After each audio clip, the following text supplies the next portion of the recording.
This episode is brought to you by Bellator's Publishing, bringing stories to the world that last forever.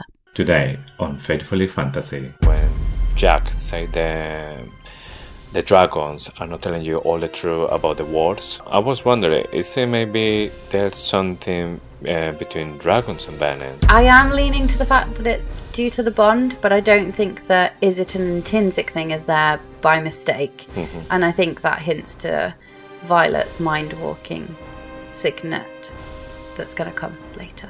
Yes, but for me, the weird thing in this scene with Aura Beinhaven is that they're saying this first wing, the one that causing all of this, and she is dead.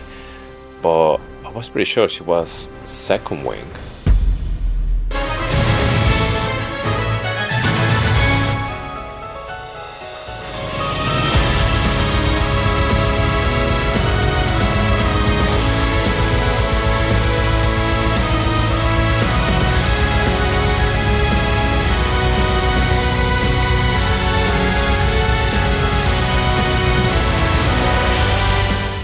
Hello and welcome to Faithfully Fantasy, the husband and wife podcast talking all things Onyx Storm.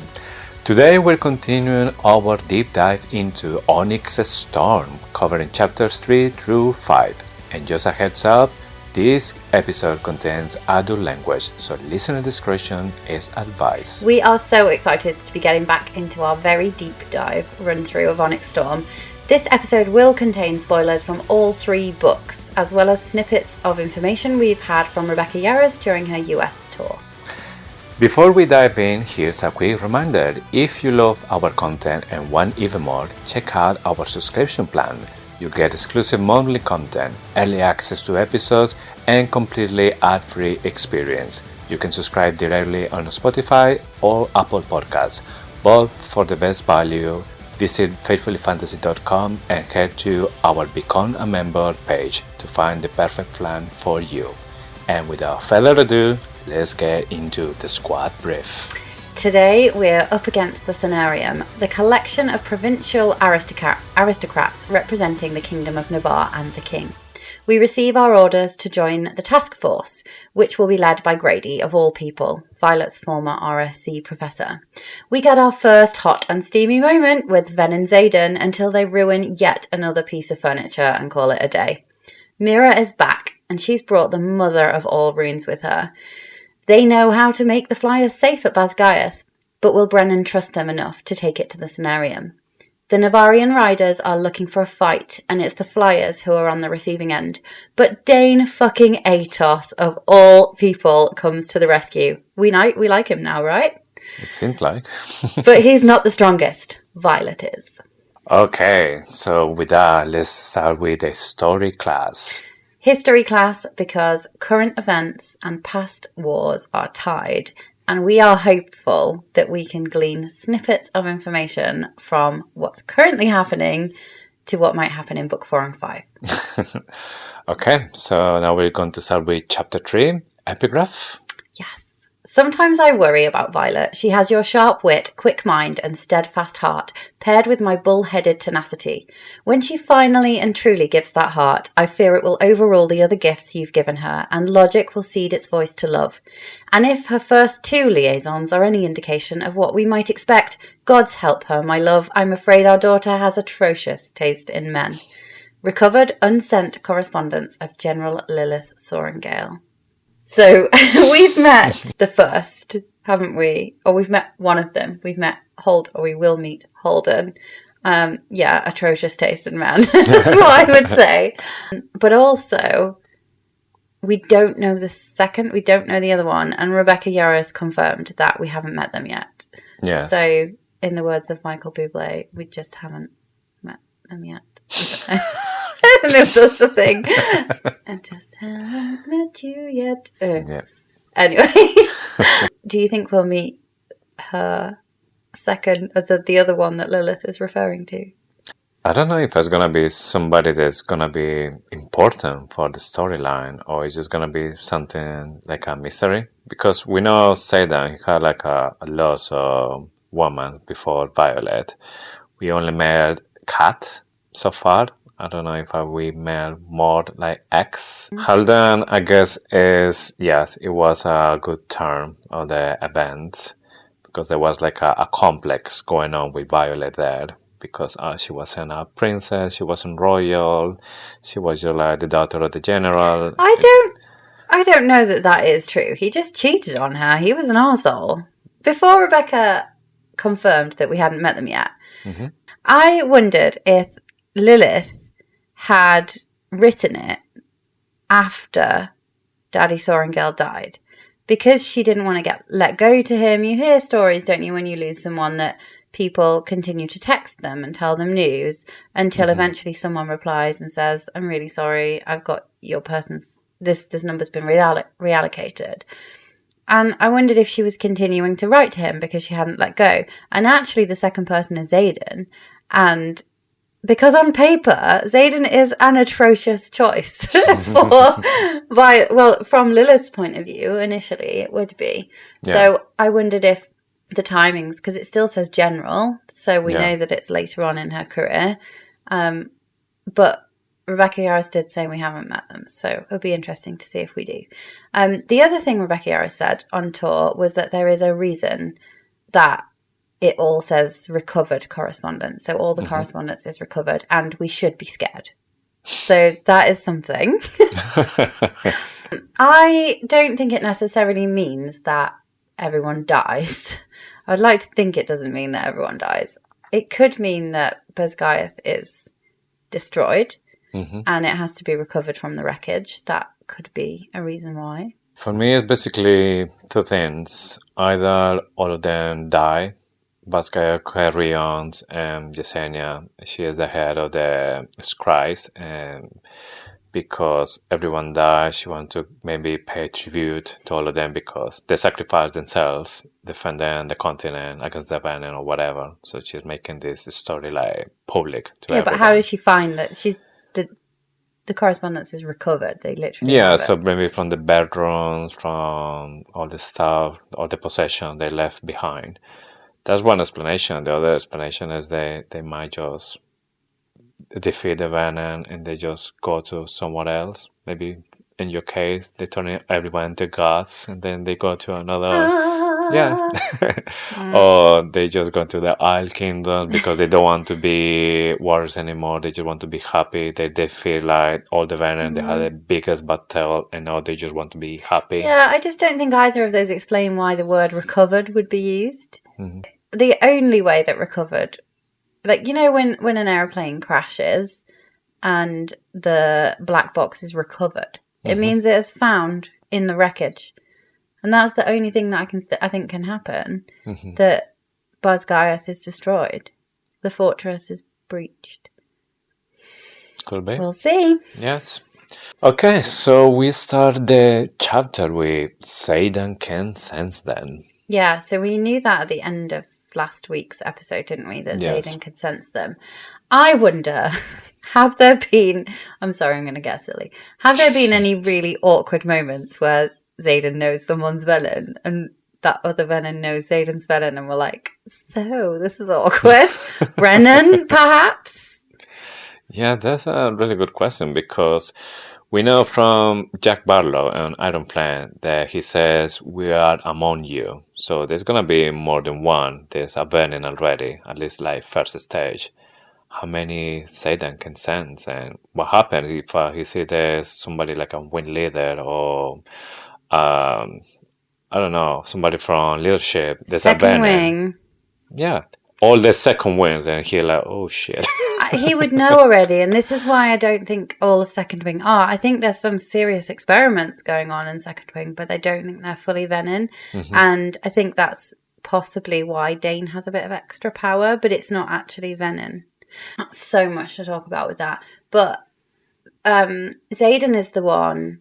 When Riddick finds out that Xaden is Venin, Xaden is the one that suggests, how about Brennan?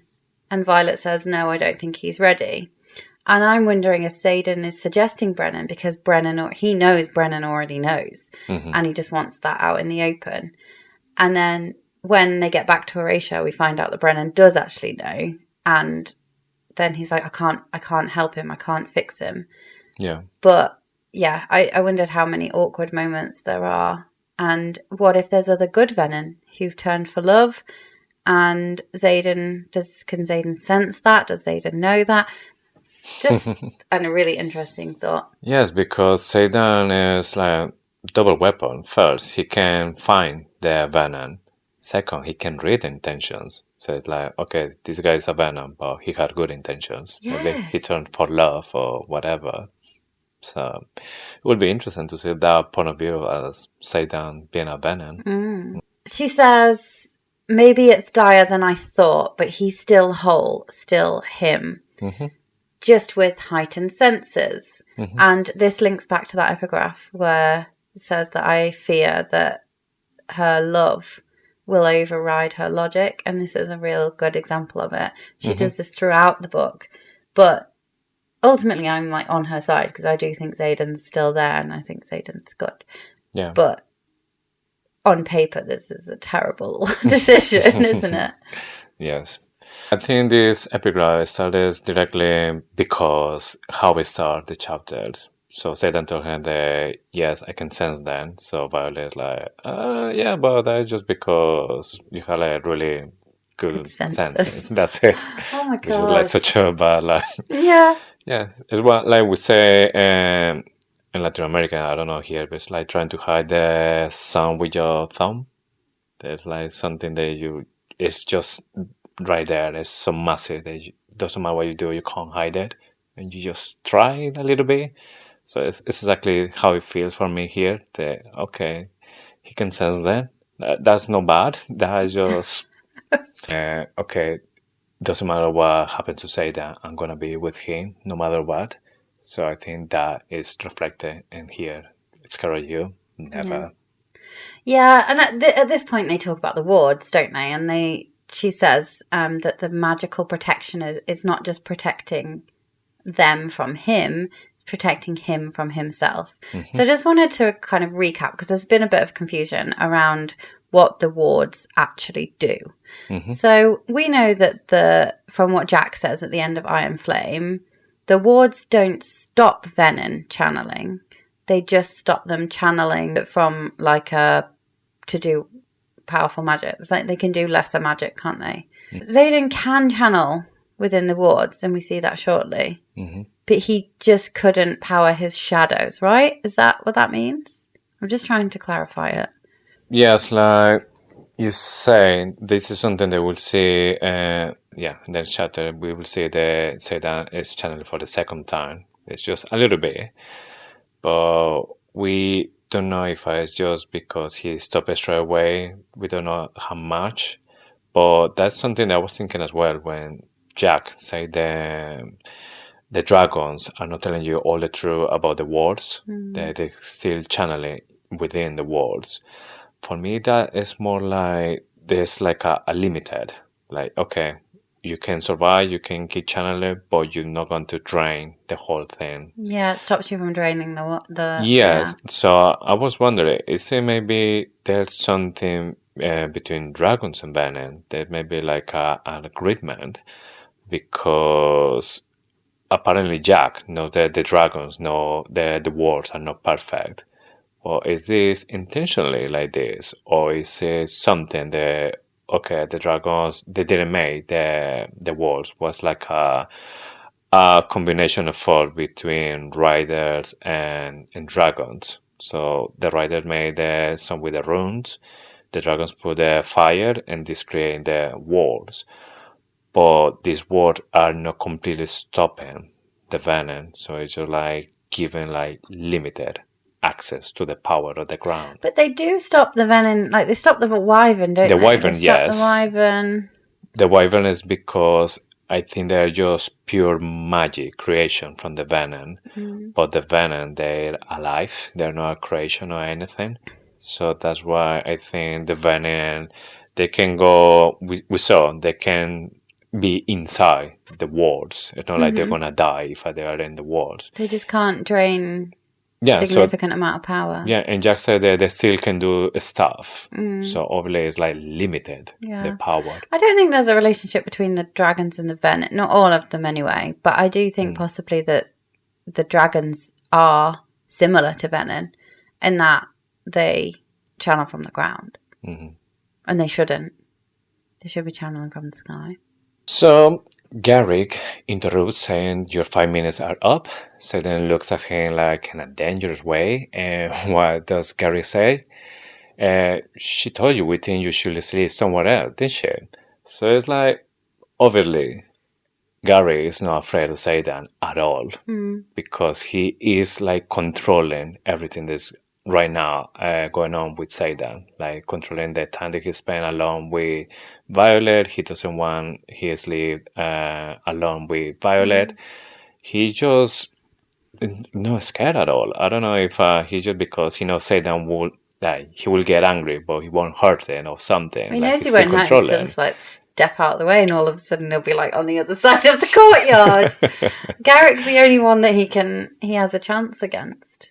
Yeah. Because obviously it can appear and disappear any Violet's time. not scared of Xaden either, though. So there's like, he's not the only one. But Garrick is worried about Violet. He's not just worried about Violet. In this scene, he's not just worried about Violet and Xaden. He's worried about Violet being alone with the Cenarium and the fact that they haven't decided whether they're going to be punished for deserting and going to Erasure. And like, it sounds like he's really worried about sending her in on her own. Yeah, so after all of that, Xaden says to Gary, like, yes, she told me, and I'm gonna say exactly the same that she said. You say me that again, I'm just going to say, get fucked. So Violet has to go to the scenario where Melgreen, all the representatives of the 6 provinces are there, 6 nobles, and from all of them, just one from the far left offers a tired smile to Violet, and that's Llewellyn. Yeah, at last we meet Llewellyn. So there's been a lot of confusion I've seen on social media about who was Llewellyn, who was Duke Lindell, why is this book so confusing? It's not confusing, so let's break it down a little bit. Llewellyn, Lindell, and Ryerson are the 3 major houses of Tyrrendor. Yes. After Fen Ryerson was executed, he could not be trusted. Erasure was destroyed, visibly to the outside world. Erasure was no longer representing Tyrrendor in the King's Cenarium.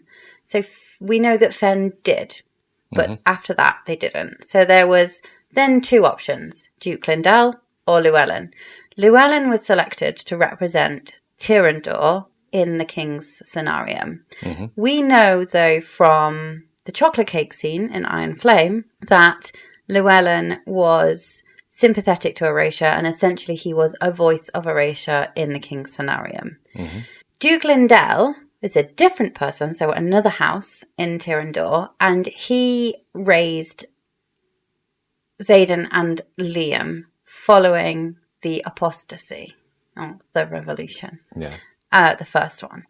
So the King's Cenarium do not know that Duke Lindell is loyal to Erasure, but it is just suspected. We know that Llewellyn taught Xaden and Liam to fight, so he clearly wanted to give them a chance in the Riders' Quadrant, but it just has never been fully confirmed that he was good at that point. So we have got Llewellyn, Lindell, Ryerson as the 3 major houses. Llewellyn is now known, shortly Melgren will say, Llewellyn, you've been representing Erasure and we haven't dealt with that yet. So we know that he is going to be punished. We know that the way that they do that is by making Xaden Ryerson Duke, and he then re-represents the province of Tyrrendor. So just to break it down, Llewellyn and Lindell are different people, contrary to what we thought before we went into this book. Yeah. And we get to meet both of them in this stretch of chapters. Yeah. I completely understand the confusion because, like you said, at the beginning we thought it was due Llewellyn Lindell or something like that. And the other thing, there's a city as well called Llewellyn. So, yes, Llewellyn is as well a city. So it's like, okay, another thing for people to think like, okay, was a city or a person or what's going on here? It's the House of Llewellyn, isn't Yeah. it? And we don't know where Duke Lindell is. On the map, which is, of course, Violet's point of view, we only have Llewellyn and Erasia as the two cities shown in Tyrrendor. We don't know where Duke Lindell lives. So, yeah, I understand the confusion, but I also think it doesn't take that much just to read it and work it out. So we meet some other people in the scenario. The one that really sticks out to me is the Duchess of Moraine. She's a bitch. Like, what is her deal? True, it's just because obviously for them they're like the traitors, they're like the people who will helping the flyers, or there's something else going on. But it just feels like she's like really not taking anything from Violet. That's a good point, because Moraine is where Basgiath is and where the Vale is. So perhaps she takes it as a personal kind of attack that Violet was one of the ones that deserted them and chose Tyrrendor over Moraine. So perhaps that's it. But there's also she's really impatient, and she says something like, can we just get this over and done with? We've got to get these negotiations done. And I can't work out what her motives are, whether she really does want to get the negotiations done, or if she just doesn't have time for this. You know, it's like a bit of a weird one. I don't know what her deal is, but hopefully we'll learn a bit more about her. We've already speculated her links to Theophany because of the rubies, but I know more than one person can own rubies, but it does feel like there's a link there. It wouldn't be there by accident. My other question is, Melgren is there, and he seems to have authority. So he's the general of the army. So you've got 6 provinces represented in the scenario, but you also have Melgren. He does seem to have some kind of authority, like he's the chairman or something. Well, he's basically the representative of the army of the king. Yeah. Of the continent. So he himself is like another kind of like house, basically. Yeah, well, he's a member, but the scenarium means a place for 6 people to meet. And he's the 7th one. Yeah. It's always 6 and the 1, isn't it? 6 and the 1. Yeah, he's the 1. Yes. So Violet is in the scenario, and she's having some discussions with them about Andarna's demand. They do not agree, and they say their own conditions. And they say the Captain Greedy will lead the task force. Violet's RSC professor. What does RSC stand for again? Rider Survival Course? Rider Survival Course? Yeah, something like this. That was forgettable. And even Terran and Andarna, they had some discussions about it. Terran saying like, we're not going. And Andarna, we had to. And Violet like, oh my God, we need to go because this is the only way. So she said we need to go no matter what. Yeah, on this, I feel like they should be a bit more hardball. But if you think about it, Violet is a second-year cadet. Her mum is no longer General of Basgiath, so she doesn't even have the nepotism bit to work on. So there's dukes, duchesses, all these noble people, and a second-year cadet who's got a really powerful couple of dragons. So I get it why they're not really taking her perspective on it. Also, I did think I liked Grady in Iron Flame. I thought I liked him. But it just turns out that he's totally incompetent. But we'll get to that. Anyway, Melgren does suggest that Xaden is likely to make the squad just because of the dragons with the bonds. Yeah. Yeah. But what jumped out to me in this part was that he said with as much emotion as a tree, no wonder Mum liked him so much. I doubt that she liked him. After knowing what we know now of General Sorrengail, I don't think she liked Melgren. She didn't trust him, certainly. No, I think she was just playing her part. So obviously she was the general of Basgayat, so she need to just have a good relationship with the general of the army, with the king, with all the other people. So yeah, I think she was just playing it really well. In the end, Violet, she accepted the conditions, but only if they accept the other conditions from Andarna. Because in the end, all of this are conditions from Andarna. It's not just Violet. This is the thing that for me was a little bit confusing. That yes, she is a cadet, but she is there in representation of Andarna, the seventh den. But then is Llewellyn the one who is going to work on the list, and before she has to leave, after she is dismissed, Llewellyn given a missive from the Caros, and in this missive, the Caros says you had 3 days to hold out your end of our bargain. Yeah, this bit's so cool. This is the runes, isn't it? Or, like, I don't know if he knows the details of it, but he's asking her to find a way to get the flyers into Basgaiath. And part of that is they're about to commit treason to do that. So, what did he do for her? I think that was part of the Luminary and probably the books and the stuff they're given from. Was it? That's the only time when they had like agreement, and I think there were some missives going on after that. Maybe our listeners know. Correct. What was Takaras's input? What was his side of the bargain? So Violet leaves the scenario. Her squad is outside waiting for her. Imogen asks how it went, and Violet says the plan went to shit. The next morning has a blue sky. The snow is still there, but it's the first time since the solstice that the sky is cleared. Violet slept very well, and Xaden is still next to her, sleeping. Yes, he had a late night due to the arrival of Duke Lindell. I read this as he had just been on like a drinking session. Because my second dad's back. But I wonder I don't know why it was so late. Yeah, I mean, Llewellyn was like tired. So I guess all the politicians going on, they are like the representatives of our nation. So I'm guessing there's so much shit going on. Yeah. Like we had to compromise this, so we can get this. We can't do this because this will affect this and blah blah blah. So we know next to nothing about Lindell, and we still don't know a lot about him. No. Throughout this book. Violet says, Lindell was the one who raised Xaden and Leanne. Yeah. That's it. Do you remember we thought that Duke Lindell had been, like, close to Xaden's mom? And she had put that in place as, like, an insurance policy. Well, that was bullshit, wasn't it? It was more likely to be Fen. Fen was a good dad. The other thing that was, like, snuck in here was that Xaden had used a dagger as a bookmark, which I wonder how the Bookstagram community would respond to that. They don't like folding down pages. I wonder if like the chance that a dagger will like slice a page might freak some people out. Anyway, the book that the dagger has been put in is a book about Navarian imports from before the Ressen trade agreement. So obviously they're researching the Isle Kingdoms here, right? I don't think there's anything secret about this book, but it seems like similarly there were a lot of books like that in King Tari's vault.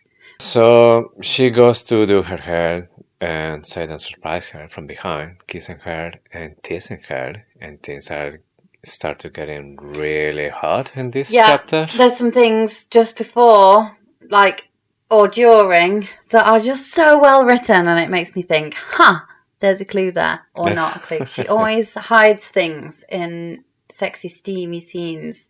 So, the first one, damn, he knows exactly how to take me from ground to sky fucking high in less than a handful of heartbeats. Just, maybe this isn't anything, but the fact that we've got from ground to sky fucking high, and we know that magic is channeled from the ground, also from the sky.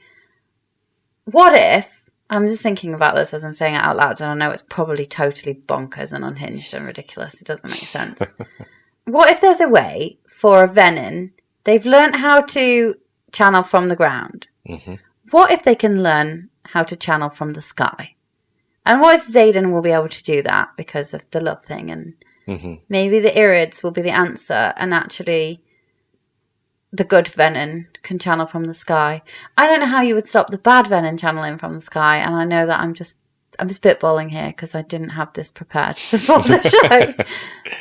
But I like the language. It says he takes me from ground to sky fucking high, and it means that she's like no longer worried. She's not worrying about him being a Venin at that moment. She's not worrying about the ground element. She's worried about the sky. Or she's thinking about the sky element. I just thought it was clever. Yeah. And then the other thing I want to talk about is I slide my hands down the warm, bare skin of his chest, my fingertips ghosting the scar over his heart. There's got to be something more to these scars. Wouldn't it be good if those scars prevented him from hurting those people, even in venom form? So there's some kind of blood magic or magic that stopped him. So he is incapable of hurting the 107 marked riders. He is incapable of hurting Violet because he has those silver scars. What if they are protecting him from fully going, from fully turning? And I just think there's got to be more to these scars. And I hope that they're protecting him somehow. I would like to know how is this ritual, because so far we know this is like a Tirish custom, but what exactly, I mean, we know there is taking responsibility for this person, but is it something else that's going on there? Because what about if maybe, he's kind of like putting his soul, cracking the soul for this 107 that was in the beginning. Obviously, some of them are not with us anymore. But these are marks that he is responsible for other persons, other people's lives.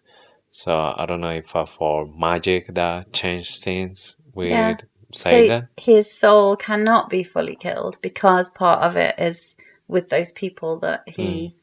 Yeah, I like it. I think the other thing that would make this so great would be that Lilith Sorengale was responsible for that. I think that would just tie it up really nice. And it was a protection. That protection then extends to her. So everything was getting really hot, really steamy until Xaden has to stop. He lost control for a moment. Violet thinks that it wasn't that bad because she's fine. Xaden looks at the headboard and there are two faint marks of discoloration. And Violet said, "Did he just channel?" So this is the thing that we were talking before, that yes, he can channel even within the walls. We don't know if stop it straight away. So when he started to feel that something was going on, he stopped it, and that's why those little faint marks are there. What would happen if he wouldn't stop it? Everything will just change color, and then he will get much power. That's the part that for me is still not clear, how much power they can grasp. Yeah, I'm not sure about this either, because the mat, when Jack channeled into her on the mat, we didn't get any notice of the mat changing colour or anything. All feels a little bit... Yeah, for me, I'm still thinking that was part of his signet, but so far we still don't know how Venin works inside the walls. His eyes were red though, weren't they? So, yeah. Anyway, what jumped out at me on this scene was the smell of burning wood. Do you remember the Throne of Tyrrendor? Yes, the one that we think there is a room hidden. Did it just get hot and steamy sometime? I mean, another Venin, Fen, or somebody, and start to drain half the chair? Because it says it's burnt. Half the chair is burnt. And the fact that she smells burning wood. Yeah, so it's interesting because within Age, he loses the color, but that means that if he's doing it in wood, what's going to happen to the wood? It's going to get really dry, and then it's going to turn to ash, or it will get burned. Right, chapter 4. Epigraph. There are 2 reasons rider cadets are not given the same summer and winter leave as others. Firstly, civilians do not react well to dragons casually roaming their villages. Secondly, raising tigers for war requires locking their cages lest they turn on each other or you. Sharpen the Talon, A Professor's Guide by Colonel Tispany Calthea. Mm-hmm. But they do turn on each other though, don't they? They do all the time. Yeah, every single day. Every minute of every single day. Yeah. They turn on each other and have fights. Also, like, I was thinking, what is this book? This book is literally a guide for professors on how to be more brutal at Basgiath. Mm-hmm. Sharpening the Talon, it's called. I wonder what else it says. Yeah, we don't have any more kind of epigraphs about this. No. Isn't it? Yeah. It's like, design the most brutal obstacle course. Mm-hmm. And... like, let's make them fight against each other, but let's not let them use their signets. That's the only thing we won't do. It's a bit weird, isn't it? Yeah, true. So it's just basically, yeah, they can fight as much as they want, but they can't just kill each other using the signet. Yeah, and they can't go on holiday. Yeah. Because that will make them nice, decent people. We need them angry all the time. And Yeah. not being able to like release all that tension. I'd be like that if I was never allowed a holiday from work. Yeah. We start the chapter with Violet trying not to push too much importance to the fact that Xaden channeled again. So again, the previous epigraph from Lilith that she's just ignoring all the red flags and like, yeah, no, everything is fine. He didn't do all that kind of stuff on my body, so it's fine. Yeah. And Xaden is not optimistic about it, but at least she said, well, at least your eyes are not red. Yeah. So that's like... Again, like, Lilith Sorrengail knew that her daughter was going to be, like, lose all logic when it came to Xaden. They have some conversations here. One of the things they say is, or one of the things Violet says is, was the thought sharing an intrinsic thing? Because Xaden... no, it's Violet this time. She sends an image of the broken armoire down the bond. And they're like, is that an intrinsic thing or is that to do with the bond? I don't think it's an intrinsic thing. I do think it's with the bond. Yeah. We don't know because Xaden basically says, haven't tried it with anyone else. And the other time he did it was the, like, shall I get the wing leader moment from 10 when she was practicing her signet with Car. I am leaning to the fact that it's due to the bond, but I don't think that is it an intrinsic thing is there by mistake. Mm-hmm. And I think that hints to Violet's mind-walking signet that's going to come later. Yeah, when I was reading this, I wasn't sure if I were talking about, yes, it could be maybe part of her signet. They start to go and not just when she's sleeping. It's something that she just can do anytime. Like, you know, when in the throne scene where she was like reading Xaden's mind. I wasn't sure if it was like a signet thing or maybe there's another reference that maybe they're made, you know, like dragons, but they're humans. They're meant to be together. Yeah. I do think there's still something there about that. But if we're talking about mind walking, it's not that she's in his head. It's that she's putting her own memories into someone's head. Mm-hmm. And that is really quite terrifying because you could manipulate somebody's memories that way, couldn't you? Yes, maybe that's why Rebecca Yarrow said that we only see just 10%. A little bit. Yes. Okay, we get a little bit more politics. So this is where we get the explanation of all 3 of the houses of Tyrrendor that we talked about earlier. But it also covers kind of a bit of Duke Lindell. Who we will see shortly because he is at the door. Xaden says that the assembly runs Erasure because Violet's asking him how he feels about everything. And he's quite funny. So he's like, the assembly runs Erasure, which is probably a good thing because I'm, well, you know, Venin. That's not good. Yeah. We get mention here about Fenn's sword. So this is the first mention of the sword of Erasure.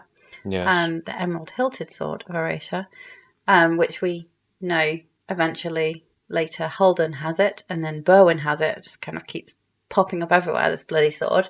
But this is the first mention. And Llewellyn, the reason it's mentioned is that Llewellyn thinks that they can get that back from King Tauri. Yeah. Why do they want it back? Do they want it back just because it is Xaden's dad's sword, or do they want it back because it has some kind of magical quality? Yes, I'm thinking a rune as well. Rune everywhere. There's a rune in the Ryerson house, there's a rune in the throne, there's a rune in the sword. Everywhere. I think it has a link to a god. You think? Yeah, I think these relics that always crop up in fantasy books, they're usually swords. They've usually got a name. And I can think of a few examples in the Crescent City books and Akatar books and Quicksilver, where swords have names, and they're all like they're very old and they're magic, and they come from either gods or they come from maybe the first 6, or they're like the metal that it's forged from was the crown of one of the gods or something like that. There's usually some kind of significant link, and I believe that we might get that. I wonder if it is Loyal, the god of love, and that is why it's so powerful. But anyway, we don't know. It's just a thought. Maybe it will have a meaning as well. The person who is holding this will be protected, or something is going to happen to that person. There's something good. Yeah. The reason I also think of this is that we know Theophany has a ruby-hilted sword or dagger. I think it's a sword, isn't it? Yeah. I think the two are linked. I think one might have belonged to one god, and the other one might have belonged to another. And Berwyn has it, and Theophany had it. And yeah, I think there's a link. Yeah, maybe if you had all of them, something happen, give them more power. Or one ring to rule them all. Yeah, one emerald to rule them all. One sword. Yes. Spoiler alert now for Lord of the Rings. Or like, was it Thanos' glove? Oh, yeah, the infinite gems, I think it's called. Yeah. Yeah, there were 5. Yeah, 5? Yeah, 5. Well, there's 6 plus 1, obviously. In this book, there's going to be 7. The 4 and the 1. Yeah, after all the cement scene is done, they decided, okay, we need to just get dressed and leave the room. Brenna knocks the door, as always, just interrupting, but I mean, this part, no interrupting anything, but Xaden doesn't take it away. Anyway, it's just like, doesn't like when people knock the door. But he's not alone. Imogen and Garrick and Body are waiting outside as well. They're like guarding the door, making sure that Violet actually is resting, that she's alive as well.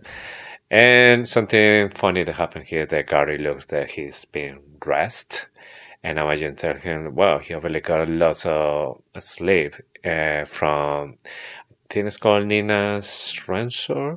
Nina Schrenzer, yeah. Yeah, so he said, yeah, you got a lot of... Who the fuck is Nina Schrenzer, and why don't I like her? It's a flyer, apparently. I don't like her. Gary liked it for short point because then he was just sleeping. According with Imogen. I don't like her because... Garrick, what is going on with these two? Yeah, I was thinking exactly the same because Imogen was trying to say like, oh, you sleep a lot, so I feel sorry for this Nina. Yeah. And Body were like, damn. Yeah, and then Garrick's like, you're just careful because you sound a bit jealous. Yeah, and he was like smiling. He like, knows. Is yeah. she just refusing to admit it? Because that does sound like an Imogen thing to do. Yeah, I was like, what's going on at this point of the book? Are they together in some point? Something happened already? And then just like, no, we're going to be just colleagues. We're not going to be anything else. Maybe what just like a nightstand or... But we know Xaden... We know that Xaden knows because he told Violet on the parapet. We know... Yeah, well, we know Imogen likes Garrick. We don't know... Yeah, what about Garrick? But he's like tasting her as well. So he knows as well yeah, there's something. Flirting. Yes. Flirting. Anyway, Garrick figures shit out. Seems like he does towards the end, but then he goes missing. And that's why some people think that he's the one that turned Venin, because he had to save her and he was already knackered and he had to channel to get her back. Yeah. But then something that we hear in this scene is a voice, and it says, seriously, figure out your shit out, kids. We're in the middle of war. And Smira, she's back. Yay. Yeah. So Brennan That said was really unenthusiastic for both of us. Yeah. Yay. No, I do like We like Mira. Mira. Yeah.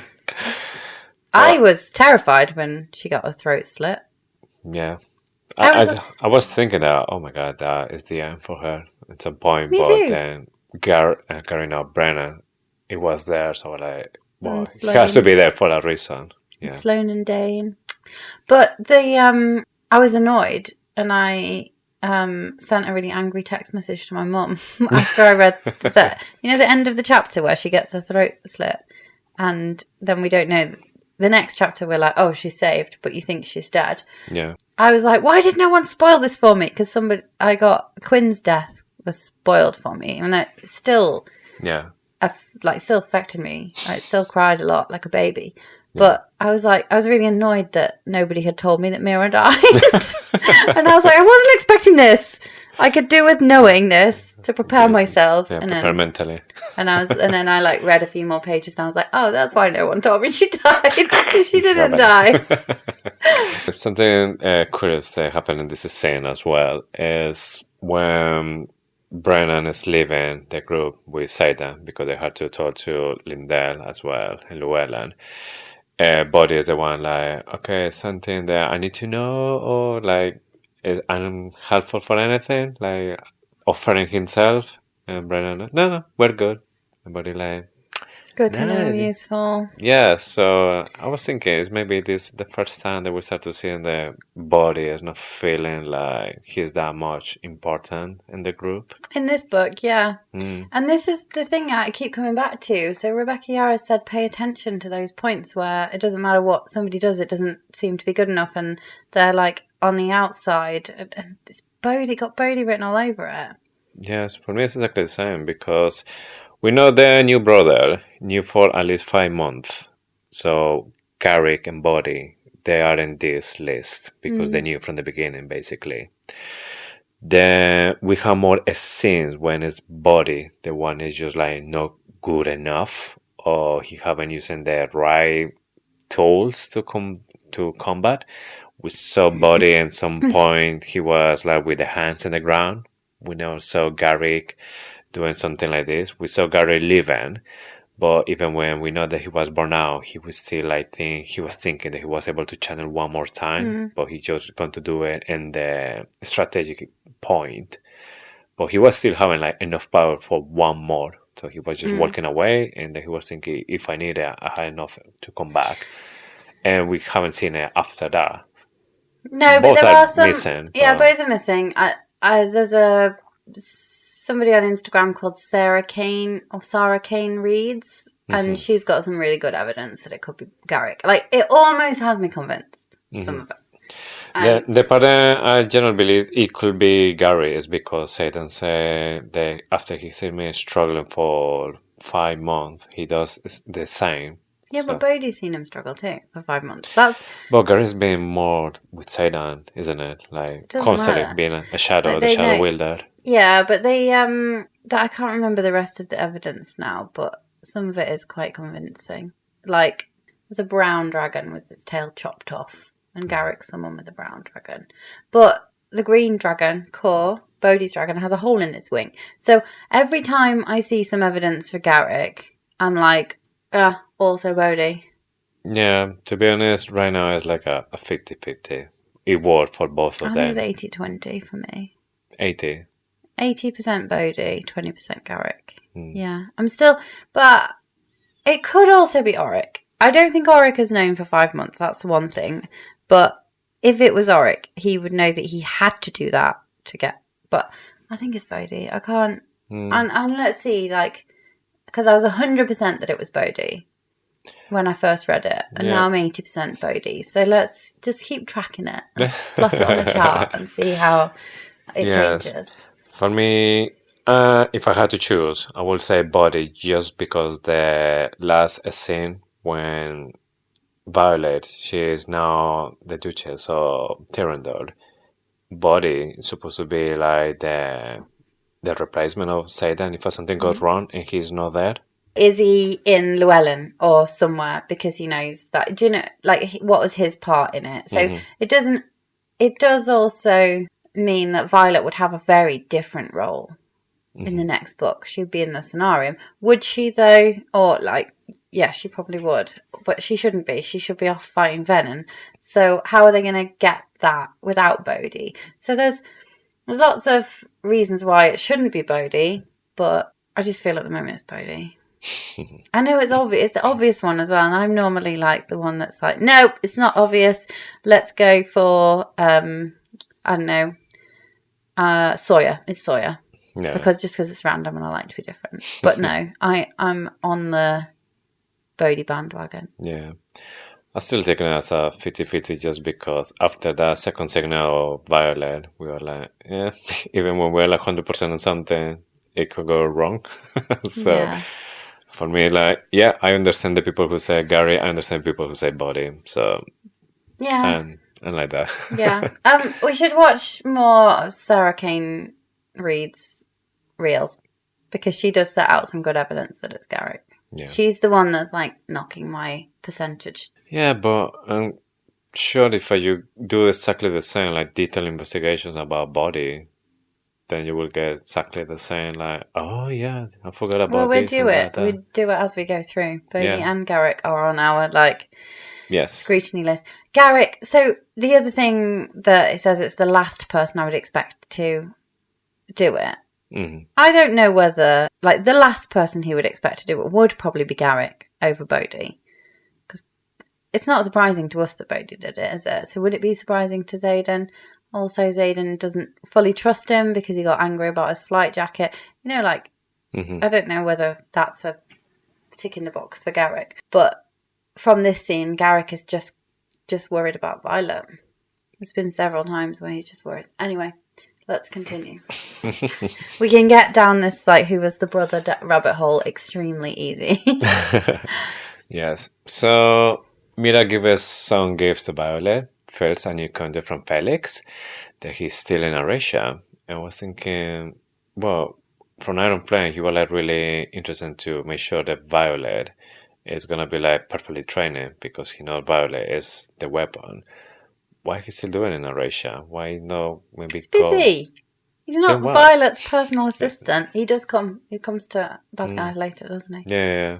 But I think in this point when there's so many conversations about like they need an alliance between Navarre and Poromil and Tyrendor, like, okay, after all the shit that happened, we need all the people here. And I thought Felix was like one of the important ones from Aurasia.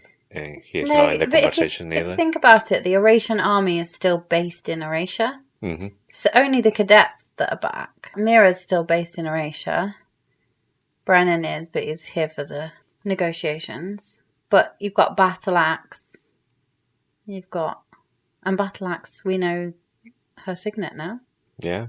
It's Plan Wielder. Aguarian. Yeah, it's not a rare signet, we know, because there's several of them. Yeah. So what exactly they can do is like Isabella. Isabella. It's like Isabella from Encanto. He just made the What else can I do? made the flowers bloom. Yeah. That's perfect in the battle. Bring it in. Yeah. No, I think like Jumanji, they could make the vines go. But they can basically just move wood, right? Because they can change the wood underneath. So it doesn't have to be a living plant. Thing, yeah. It seems something like was part of the. That's what it sounds like with this. She said, Mira says we changed the material underneath the rune. Yeah. Which means they changed the wood. Yeah, that's how I understand it. But the thing I wasn't sure is they didn't want the tree was alive, so they made the changes and then they chop it when it was all done. No, I don't think so. Yeah.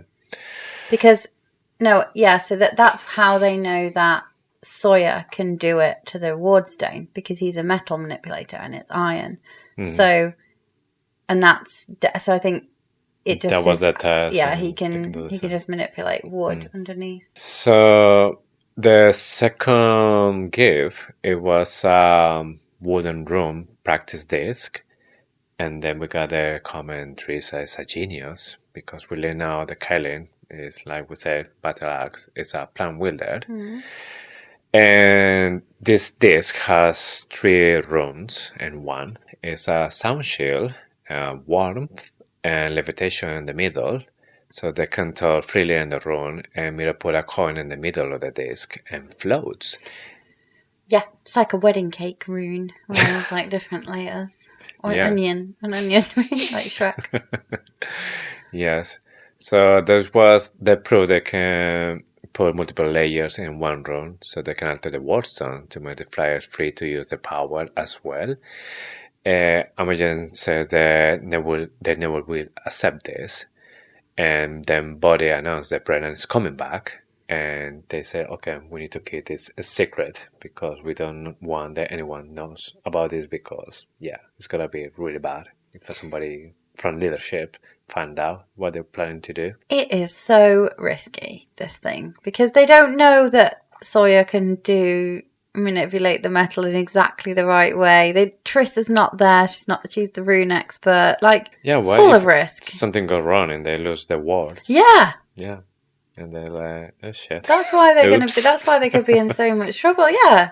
Amazing that it worked first time. If the book had been longer, they might have had a bit of a panic and the wards went down. Yes. Brennan is talking with Mira, and Mira found out that Violet is going to a special mission to find out the seventh dragon. Mira gets really angry because she thinks it's a suicide mission and pointless. Mm-hmm. So there was a whole argument between Brennan and Mira here. Brennan explains this as Queen Mariah thinks that the age of Andana's egg means that the Irids know how to defeat the Venin. Mm-hmm. And Violet says that's in her head. She's like, he's not too far off our train of thought. And the difference is that she's looking for a cure. She's not looking for the last weapon. The weapon. Yeah.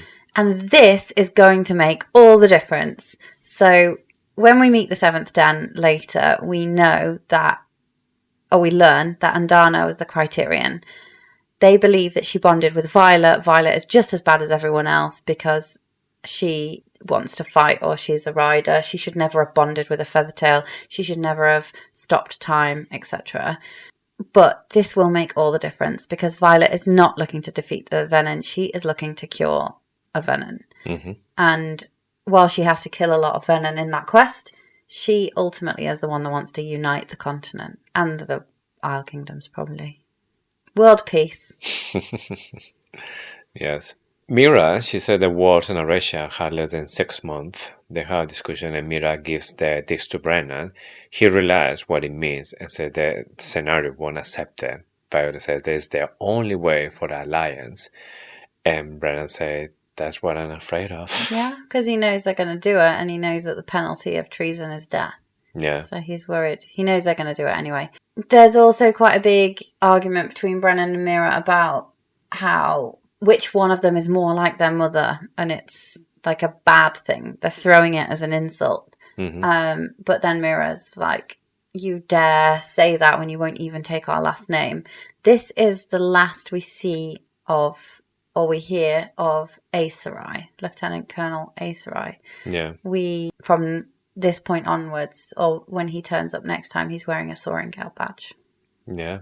Okay. Chapter 5. Chapter 5. Epigraph. Never forget that dragon riders have been selected, trained, and even bred for cruelty. Expecting mercy from a rider is a mistake, for none will be given. Chapter 1, The Tactical Guide to Defeating Dragons by Colonel Elijah Yoban. Mm-hmm. The main thing that jumped out of this to me was bred, and it says riders are bred. It says that riders are bred for cruelty, and I think this comes down to the legacy rider thing. So you get rider with rider and you make a better rider, and it's like genetically modified riders. No, that's second wing. But it made me wonder how it went down when Lilith Soaringale, such a prolific rider, fell in love with the scribe, because we know that Soaringale always walks off the battlefield and is never carried, apart from Brennan, obviously. Womp womp. But I wonder if it's like Grandad Soaringale, Grandma Soaringale. They were all riders. I think the key in the relationship is how long they know each other. Maybe they know each other for a long time Childhood before. sweethearts. Yeah, maybe it was before she was a cadet and he was a scribe.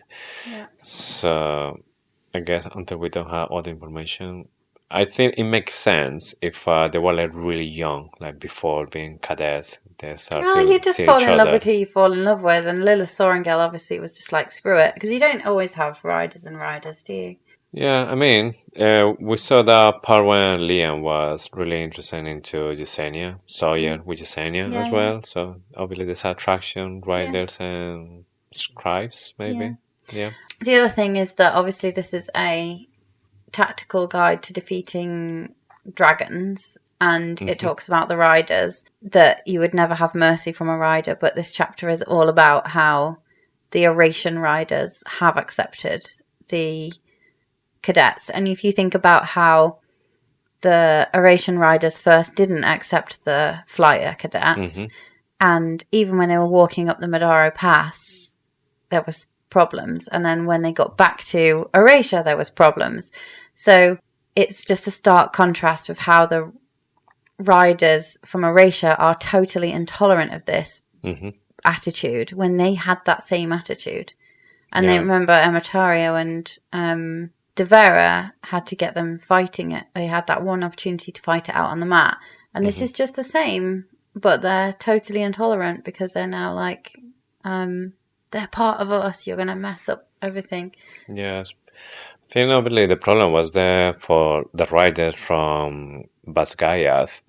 They think the flyers are just not worthy from respect because they haven't crossed the parapet, they haven't gone through the gauntlet, haven't like born with a dragon.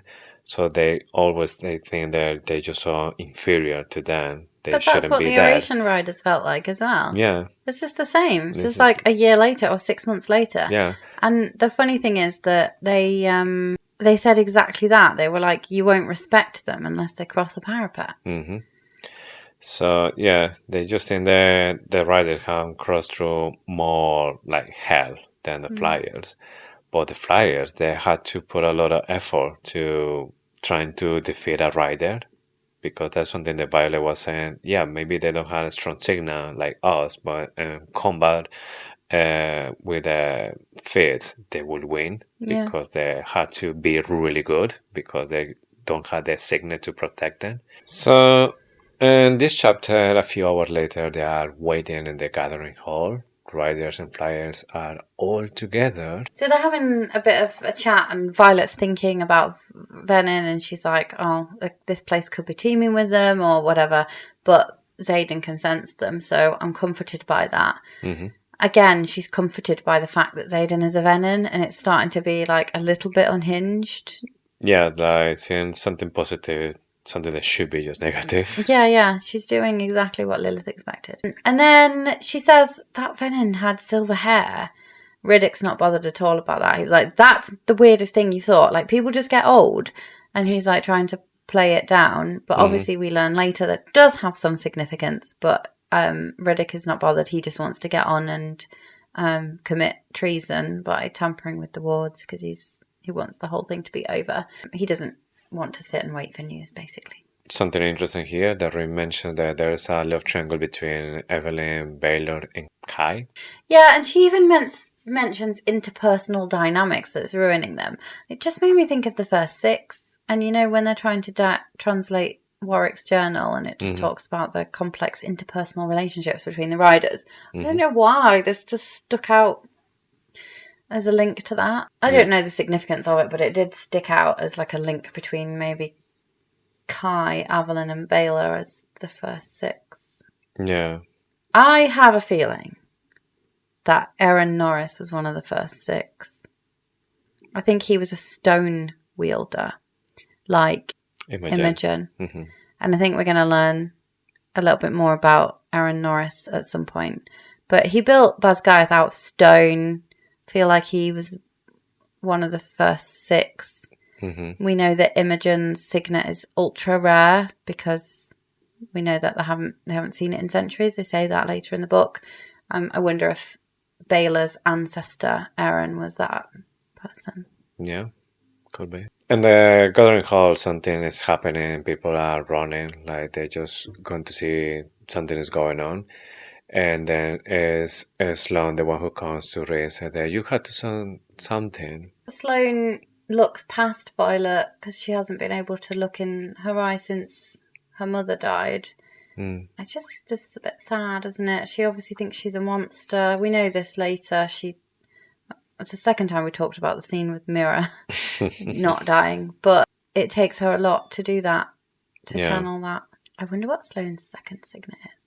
Don't even know. She will get a second signet. I mean, majority of the marked ones, if the dragons are being like, I think they all confabulated. do. Yeah. Even Bodhi, even though he says he hasn't got one, like Xaden. The first wing grabbed one of the tail sections flyer in the courtyard. Yeah, it's as if so much of a drop of rider blood is spilled, flyer blood is spilled, the agreement is over.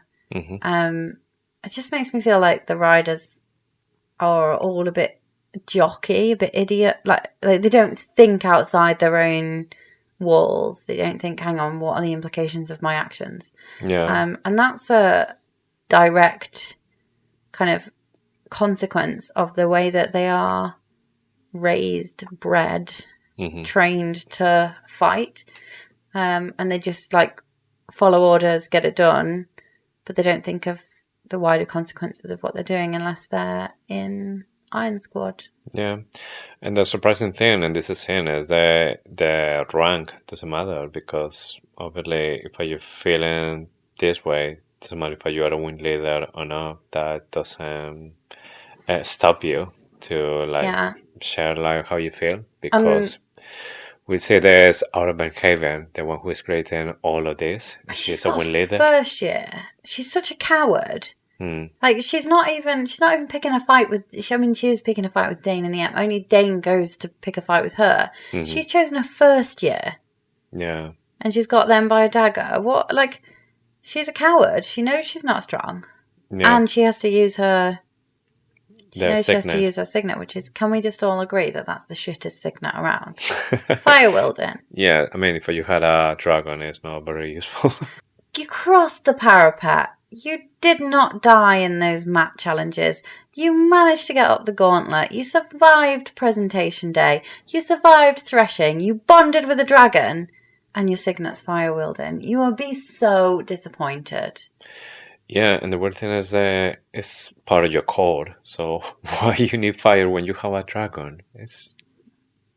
You're a smoker. Cold. You're thinking maybe it's going to be useful when you had to clean the snow outside of Basgaia. Melt the snow. Even though all those people were just shoveling it like absolute chumps. It was like, do you remember they were just shoveling the snow in fourth wing? And you're like, hang on, wait, is there not a fire wielder around or a wind wielder? Or shadow wielder, just shadow wielder. We thought of loads of ways that you would do that, not just like getting the poor unbonded chumps to shovel it with a plough with like a little spade.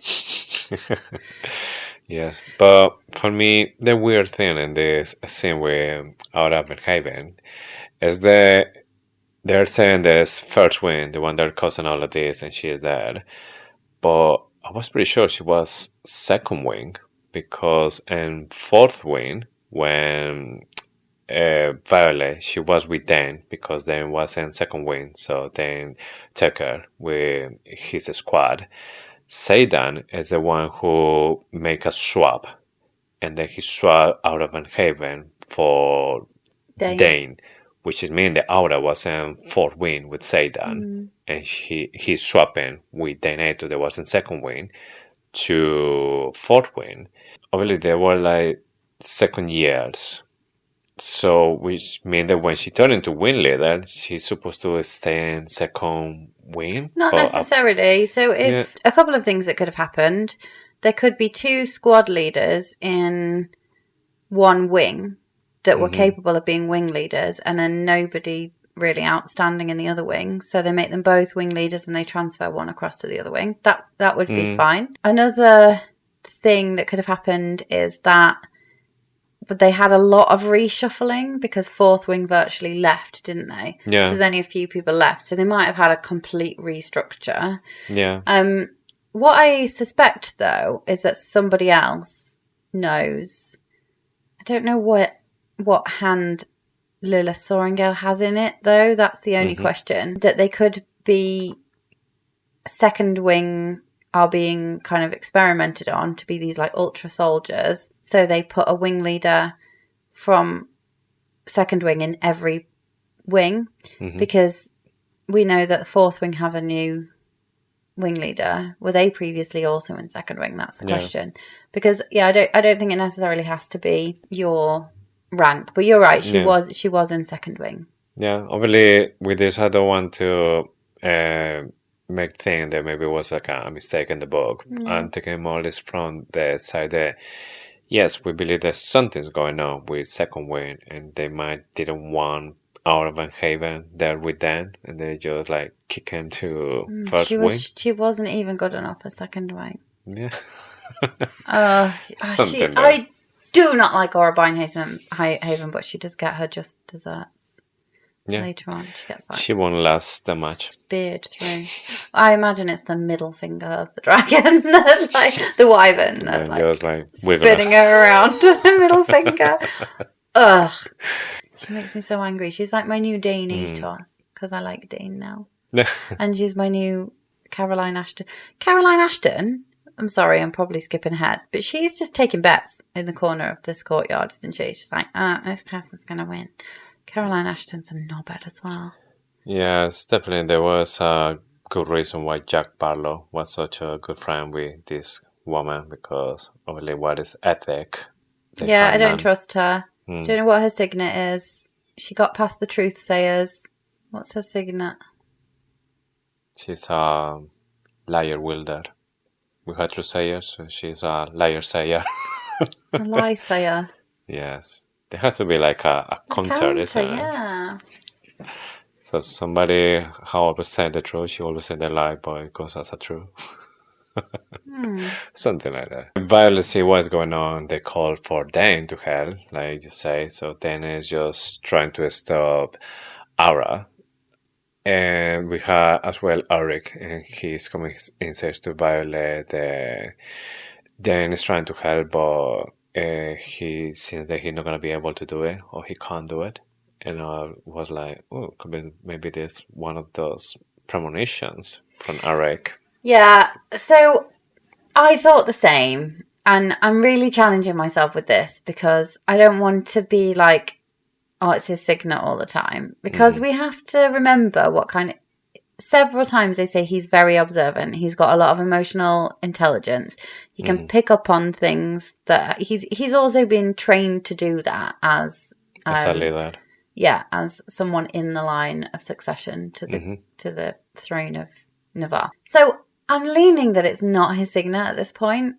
Rebecca Yarros on tour confirmed that he does manifest in Onyx Storm. He hadn't manifested in Iron Flame. Which is a shame because I did think in the Ward Chamber was a really good place. And we asked our Discord group when I actually offered a prize for the best one, and I haven't said who won that yet. But we did offer a prize for the best guess of when he manifested. And I like the ones that manifested in Iron Flame, but so the prize isn't going to go to the person that was actually right. The prize is going to go to the person who we think is the best answer. But anyway... Yeah, I think we need to be careful with this, that we just forget how awesome Auric is as a character and as a person, and what his personality and his kind of ability is. And I'm leaning to the fact that he's just reading the room at this point. Yes, because it's a part when Violet said, like, any chance that you might want to step up as a prince? Like, yeah, sure. Yeah. But... with this information about Rebecca Yarros saying that he didn't manifest it on Iron Flame, that had like a lot of questions in the air as well, because then again, how he found out there was Xaden the one who killed Alec, because that's still not resolved. That's not precognition though. I think the dragon told him. I think Sigale was like being Billy Big Balls in the Vale and being like, because it's another blue. Yeah. Right, so the reason for the fighting, there's a few things here that like, this is an essay. but I do want to say this. And it like links up to what I said around the Eurasian riders not really empathizing at all with the Navarian riders. And I know there were, like, don't come at me for this, because I know the Navarian riders are dickheads and that we just need to work together to win this war. But war is never simple. It is never simple. And there is always a reason for both sides to be fighting, whether it's propaganda or whether it is a genuine difference in opinion. There isn't an excuse for war, but this is me sitting on a sofa with, in Andana's words, the privilege of peace. So I can kind of comment on it sitting in a peaceful country, broadly. And so one of them says, I think it's Imogen that says, I didn't hear you complaining when the flyers were taking your sister, little sister, to the infirmary. And that obviously, so there's a, like, they were helping you, so you should be on their side. Yeah. But then later, we hear that Aura Beinhaven has lost a cousin in one of the offensives from the flyers. So she has grown up, or she has kind of got this ingrained version of a flyer, and they're attacking. They killed her family, and it's the same thing. There is never, like, it's never a simple explanation for why two sides are fighting with each other, and they genuinely believe that the other side is bad. So I just wanted to kind of put that out there, that yes, I think Aura Beinhaven is a twat, and I think that the Navarian riders are kind of stupid for not thinking beyond their own prejudice and the implications on the negotiations. But it's easy for the Iron Squad to say that because they're so close to the negotiations. Violet's brother is leading some of them. Violet's boyfriend, I don't know, that doesn't feel like a strong enough word for what they are, but you know what I mean. He's part of it. It's all linked, but not everybody in the quadrant has access to that information. They don't know that the negotiations are tense. They don't know that there's a chance that they might not go ahead. They don't want them to, because these people are responsible for the deaths of their family members. So I know I'm going off on one, and I do think that they should all work together, but I also think there's no understanding of why they might be feeling like that when it is exactly how the Eurasian riders felt when they were asked to take in the flyers at the same point. We know that the Navarian riders are bad, but I also think I can see why they're like that, but I don't think it's a good thing. So, yeah, in this scene, obviously, we see a lot of things going on. We see that even Kat is involved in this, that she wants to fight. Violet is trying to stop her. And then Violet is trying to say, like, don't be stupid, that you're going to get killed. And she was like, oh, so what? So you're going to lose one of your rivals? Or you're going to find out that I'm better match for, say, shut up. Yeah, this is so weird, because at the end of Iron Flame, we kind of thought this was over.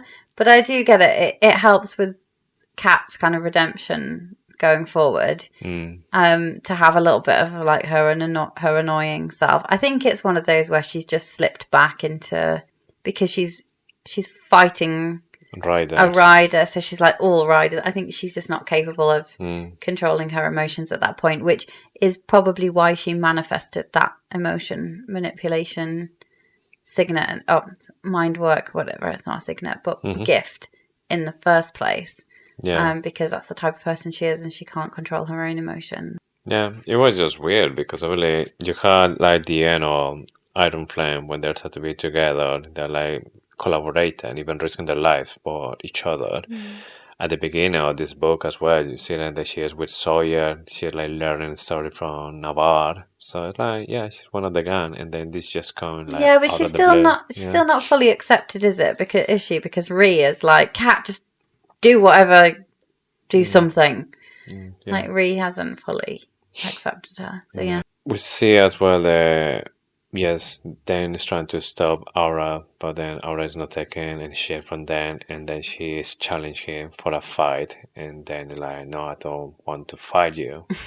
De-escalation techniques, which they haven't been taught, which is what Riddick says. I remember when I read this part, I think there's a bit of live footage of me being like, we like Dane now. And it Yeah. was just after this bit. It's funny. I had to read this 3 times and I'm still not fully sure I understand what happened. Because when I first read it, I was like, did Dane punch Aura in the face? But I think Kai does, doesn't he? Yeah, that was the first thing that came to my mind. The first time I read it was Dan who punched Aura, and then she's bleeding because of this. Did you think it was Dane? So Yeah. I read it a few times, and I think I came away thinking it was Kai. But again, like I don't know how I can't understand this. I read it about 3 times. So Kai charges forward, and then we get Bone crunches ahead of us, and my focus whips to Dane, who shoves tail section's flyer forward towards the line as Aura stumbles backwards, disarmed. Yeah, so was it Dane or Kai that punched her in the face? Anyway, blood streaming through her fingers as she covers her nose. Yes! Somebody, I don't care who it was. Dane or She got Kai. punched in the face. She got punched in the face. I might have some very mixed feelings when it comes to Dane. I don't have mixed feelings anymore. Violet says, I may have some very mixed feelings when it comes to Dane, but there's no way under Amari's sky that I'm going to let Aura harm any Oration rider, let alone my oldest friend. What I liked about this paragraph was under Amari's sky, and again, it's another sky reference, and as a god reference. I don't think she would say under Malak's sky, under Loyal's sky, under Zinal's sky. Yeah. Amari is the god of gods, which makes me wonder whether there's a link to the 7th Den and Amari. And Re is the closest depiction of Amari. Queen of Gods, isn't she? Yeah, Queen Amari, of Gods. Queen Yeah. of Gods. And then we get a little bit of grump from Tern because Dane isn't capable of commanding Respect. the respect, yeah. Fear. Whereas from we the other know people. Fen Ryerson could, and we know that Xaden can. So she's saying something like, we need Xaden right about now. And then Tern is like, the Dark One cannot unite what he broke. Violet comes to that same conclusion, doesn't she? Yeah, she said, yeah, Tern is right. And then Darna repeats, he is not the strongest. You need to, like, do Oh, something. this is Dane. Yeah, he is not the strongest. Yeah, and Darna said, yes, that he is not the strongest. She's in it, and Dana feels, or it feels to me like Andana's in a bit of a panic here. She's saying it twice. She's like, he's not the strongest. He's not the strongest. Like, you need to step in. And I wondered if we're talking, like, some precognition here from Andana again. Like, she knows what's going to happen. I think maybe it was because from the first time that she says that, it's telling to Violet, you are the strongest. You need to do something now. And Violet like, yeah, she's right. He's not the strongest. And they're like, he's not getting it. And they're like, he is not the strongest. Like, hello. Why doesn't Hey. she just be like, come on, use your signet? But then, yeah, Violet finally she understands that she is the strongest. So she gets involved in the fight as well. And then she says, if you're going to wield, then it's me who you will dealing with. And that is the end of the chapter. Yeah. And then we'll pick up immediately afterwards in the same scene next week. Yeah. So shall we move on to Oryx Auguries? So Oryx Auguries is the part of the show where we talk about our favourite theory that has been that stems from something that's happened in the last 3 chapters. Yeah. So do you want to go first? Yeah, so I'm thinking for me, the theory that I'm going to pick from these chapters is the dragons have kind of like alliance with the Venin. So that is like in the wars, and we always think the Jack was saying. So I think there's going to be one of the dragon secret. They have maybe from 650 years ago, they had maybe like a convenient or alliance with the Venin. Yes, something. They, even if they get too close, they are still able to channel enough to survive, but not to overtaking the veil or overtaking the dragon's power. But they're trying to steal the eggs from the veil. They're trying to get to the veil. Yes. So that's the part that I still like trying to like think why and how. But it's like weird for me, this part. So I think like, Okay. yes, like dragon secret. Okay. Work on it, because it's Yeah, it's it needs work. unhinged It's draft. and unprepared. It's draft. My favourite theory that we talked about today was that the scars on Xaden's chest go some way to protecting him from losing his soul. I don't know. Again, I need to work on it. It's a draft theory. But I feel like there's something to do with those scars that are stopping him going full Venin. Mm-hmm. Even though he did go very Venin by the end of this book. It's stopping him from losing his soul completely. Yeah, I mean, he's a Venin. There is no doubt. The question is that he looks like he's still himself. I think his soul belongs to each one of those people. It doesn't belong to himself. Yeah, and even though some of them have died, like... Yeah, that's the conversation that we had in the previous episode, that if it's not taking the soul, what else the magic can take to have like a balance? Yeah. So sticking with the theme of precognition, we will just take a bit of a sneak peek of the epigraph from chapter 6 that will start next week. It's a very short one. Never turn your back on a rider. Major Friender's Guide to the Rider's Quadrant, unauthorized edition. Yeah, what's this epigraph about? It's like so short and so like, is it actually useful for, I don't know. I don't think so, but it is very relevant for the next chapter. Yeah. While they're in this fight. Just before we wrap up the show, we need to enter the interrogation chamber. Last week, we asked the question, taking Violet and Xaden out of the picture, who is the most powerful rider we know of? Who do you think? For me, it will be Rui. Really? Yes, because if his signet is 100%, if she can take anything, why she stop it to like heart or head from somebody and then come into the head? Okay, this is interesting because you read powerful as destructive then. Yes. So I think it's Auric because I think he can channel his power, like knowing what is going to happen when Before it happens. Yeah, not just because that means that he can defeat someone. He can win a war. He can like change the future. He can like, so I didn't take it as like who's the most destructive. I took it as like who channels their power, who can channel their power into the most like powerful signet. Yeah, I mean, for Auric, it's still a signet, so that means that he need to still channel it to use it, and he can't overuse it, which means that he won't be able to see every single time what's going on or which battle or which I don't know, a scene is gonna be like relevant for him. But for me, Rui, that the fact that she maybe once she is like 100% the signet could be destructive, could be useful because obviously she can bury a full body eventually, I think. Put her on the ground, maybe a dragon as well. She can kind of like Garrick, but obviously she need to maybe, I don't know if eventually she will be able to do it herself, like she teletransport herself or retrieve herself, something. Well, I thought just that thought that she can maybe kill somebody just like hard. Or, you know, like Riddick can just freeze their body. Like, yeah, exactly. Different. So I think that will be like, oh, that's be gross though. End up with a human heart in your hand. effective. Yeah, no, I'm still going to go for Auric. Ready for this week's question? Yeah. What do you believe is the most useful / powerful object we have been introduced to in Onyx Storm?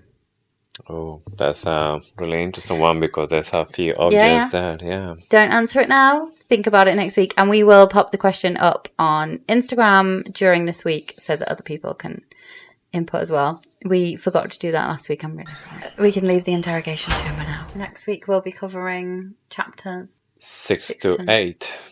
This has been quite a quick set of chapters. I think maybe now because we're doing 3 chapters at a time and the chapters are shorter. So we did 3 chapters at a time last time, didn't we? Yeah. But the chapters are quite a bit shorter. So yeah, it feels like a bit of a nice pace to do this at. We can really drill down into each chapter. Yeah, we're scanning every single sentence, every single word, and see what can we get from that. Yeah. Don't forget to follow us on Instagram and TikTok at Faithfully Fantasy Pod. We now offer exclusive content through subscriptions on Instagram, Spotify, Apple Podcasts, and Supercast via our website. With so many options, there is something for everyone. We're most active on Instagram and Discord, so please be sure to join the conversation and connect with us there. And with this, we have just one more thing to say. Thank you for listening to Faithfully Fantasy, the husband and wife podcast talking all things Onyx Storm. We hope you enjoyed today's episode, and we'll see you next week with more theories, more deep dives, and of course with more Faithfully Fantasy. Bye!